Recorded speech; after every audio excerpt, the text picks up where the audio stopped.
এই শোনো, আমি ওয়াজে আছি বুঝছো, তোমার যন্ত্রণাটা বুঝতে হবে।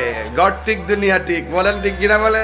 বর্তমান বাজার দরে যেখানে 1 ভরি স্বর্ণের দাম লাখ টাকা ছাড়িয়ে, সেখানে 31 ভরি স্বর্ণের দাম মাত্র 5 থেকে 6 লাখ টাকা।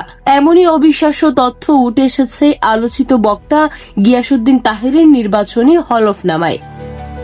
কোটি টাকার জমির মালিক হয়েও স্ত্রীর নামে 1 পয়সার সম্পদ নেই, কিন্তু কেন? এই প্রশ্নই এখন ঘুরপাক খাচ্ছে সবার মনে। হবিগঞ্জ 4 আসনের প্রার্থী হিসেবে জমা দেওয়া হলফনামায় তিনি মোট 1,79,00,000 টাকার সম্পদের কথা জানিয়েছেন, যার সিংহভাগই 1,60,00,000 টাকার কৃষি জমি।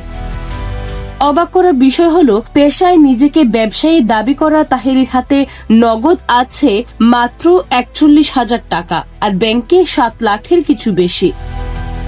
বছরে ব্যবসা ও কৃষি মিলে প্রায় 8 লাখ টাকা আয় দেখানো এই বক্তার বিরুদ্ধে 2024 পরবর্তী 3টি মামলাও চলমান। কুমিল্লার সন্তান হয়েও শ্বশুরবাড়ি হবিগঞ্জ থেকে নির্বাচনে নামা তাহেরের এই স্বর্ণের পানির দরের হিসাব আর স্ত্রীর নামে শূন্য সম্পদ দেখানো কি আদৌ বাস্তবসম্মত, নাকি এর পেছনে লুকিয়ে আছে অন্য কোনো রহস্য?